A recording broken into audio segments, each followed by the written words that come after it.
चारों तरफ से संकट घेर रहे थे। ऐसे आघातों से डगमगा जाएं, भाऊ साहेब ऐसे कहां? अभी भी दृढ़ निश्चय के साथ सतर्क होकर चौकन्ना रहते हुए वे चढ़ाई करने की योजना बना रहे थे। 3 जनवरी का सूरज निकल आया। 2.5 महीनों से चल रही भूखमरी अब असहनीय हो चुकी थी। मरना ही है तो रणभूमि पर दुश्मन से लड़ते हुए मरेंगे, भूख से तड़प तड़प कर नहीं। भाऊ साहेब को लगा कि अब इस समस्या को सुलझाना ही होगा। अगर अब्दाली की सेना को ढाकर साथ में लाई हुई सभी स्त्रियों को एक बार दिल्ली पहुंचा दिया जाए तो यह संकट टल जाएगा। पर यह होगा कैसे? बुजुर्गों में विचार विमर्श शुरू हुआ। इसमें एक था इब्राहिम खान गारदी, मराठी तोपखानों का प्रमुख और पाश्चात्य युद्ध नीति का जानकार, धर्म से मुसलमान पर हिंदू स्वराज्य का वफादार सेवक। उसके द्वारा रखा गया प्रस्ताव सभी ने स्वीकार किया।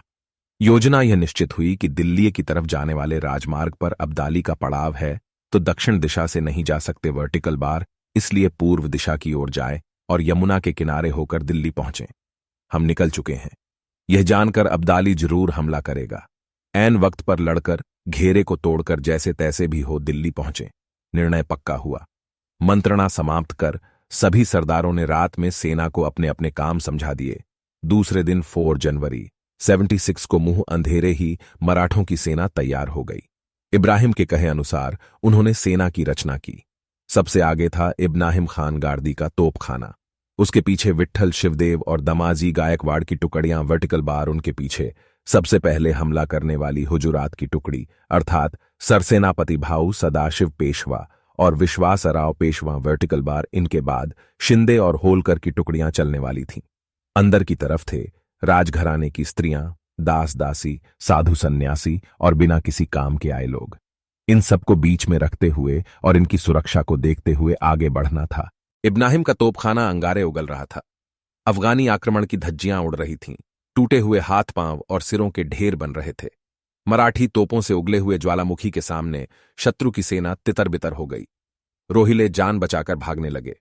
निशाने पर हुए हमले की सफलता देखकर इल्नाहिम को खुशी आसमान छूने लगी। तभी कोलाहल सुनाई देने से उसने पीछे मुड़कर देखा और वह कांप उठा। उसके पीछे खड़ी दमाजी गायकवाड़ और विट्ठल शिवदेव की टुकड़ियां गोल की रचना तोड़कर आगे निकल पड़ी थीं। भागने वाले रोहिलों का पीछा कर उन्हें मार डालें, यह सोचकर वे रणभूमि में घुस गईं। इब्राहिम जीजान से आक्रोश करते हुए उन्हें रोकने की कोशिश कर रहा था, पर उसकी कौन सुनेगा। तोपखानों के सामने मराठों के आ जाने से इब्राहिम को मजबूरन तोपों को दागना बंद करना पड़ा। मराठी तोपों से आग उगलना क्यों बंद हुआ, यह देखने के लिए रोहिले पीछे मुड़े तो उन्होंने देखा कि हजारों की तादाद में मराठे उसी ओर आ रहे थे। मराठों के हाथों में थी तलवारें और रोहिलों के पास बंदूकें। अब रोहिले मराठों को बंदूकों से उड़ाने लगे। अनुशासनहीनता ने अपना असर दिखाया। सारी कोशिशें बेकार गईं। अब रोहिले लड़ते हुए इब्राहिम गारदी की सेना से भिड़ गए। तोपखाने के रहते हुए भी मराठे उसका प्रयोग नहीं कर सके। 5000 में से बचे हुए 150-200 वीर जमकर लड़ रहे थे। इब्राहिम की मेहनत और योजना मिट्टी में मिल गई थी। हाथ में आया जीत का मौका छूट चला था। आखिरकार इब्राहिम को लोहे की झुंझीर में रोहिलों ने कैद किया। अब्दाली की सेना चंद्ररेखा से आगे बढ़ रही थी, जैसे मृत्यु ने दोनों हाथ फैलाए हुए हों। यह जेहादी चांद केसरिया सूरज को निगलना चाहता था। अब वजीर शाह वली खान की सेना श्रीमंत पेशवा की सेना से भिड़ गई थी। 2.5 महीने भूखमरी से थके मराठे एक ही ठोकर में गिर जाएंगे, इस गुलतफहमी में वे थे। उसके ऊपर मराठों की संख्या थी तो 1.25 लाख पर उसमें से लड़ने वाले थे सिर्फ 50,000। संख्या कम थी पर देश और धर्म के लिए लड़ने की जिद थी। शक्ति कम थी पर दिल में जोश था। पेट में भूख थी पर कलेजे में आग थी। सामने से तूफान की तरह शत्रु सेना के आते ही विश्वासराव हाथी से उतरकर घोड़े पर सवार हो गए। तलवार उठाकर उद्घोष करने लगे। ये देखते ही मराठे जोश में आए। 2 सेनाएं एक दूसरे से टकरा रही थीं। नगांडे, तुरही, डफली, भोंपू, इन रणवाद्यों की गूंज आसमान से टकरा रही थी। हरे परचम पर केसरिया ध्वज टूट पड़ रहा था। अल्लाह हो अकबर की पुकारों को हर हर महान देव का जवाब मिल रहा था। कई सालों पहले सहयाद्री के मस्तक पर शिवकत्रपति द्वारा जलाई हुई चिंगारी पानीपत के मैदान पर धधक रही थी। मराठों के धमाके से शाह वली खान की सेना की दुर्गत हो गई। बची हुई मुट्ठी भर सेना को देखकर वजीर शाह वली खान रणभूमि पन रही परवरदिगार की याचना करने लगा। इस दर्दनाक हालात की खबर अब्दाली तक पहुंच गई। उसकी आंखों के सामने दिन में तारे चमक उठे। अब पराजय पक्की ही है। उसने अपने कबीले को दिल्ली तक पहुंचाने का हुक्म दिया, पर वह अपनी हिम्मत नहीं हारा था। उसके पास 2000 आरक्षित सेना थी।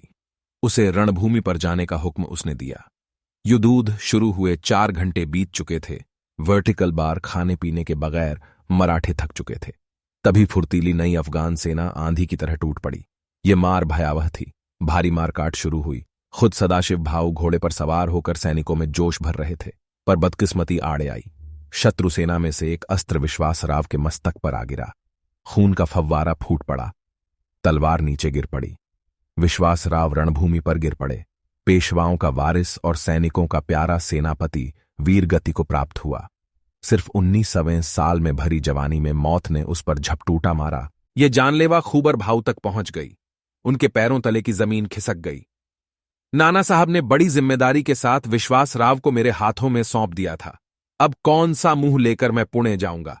नाना को क्या जवाब दूंगा? भाऊ ने विश्वास की मृतदेह पुणे की ओर भेज दी। अब वे वीरभद्र के आवेश में रणभूमि में तांडव करने लगे।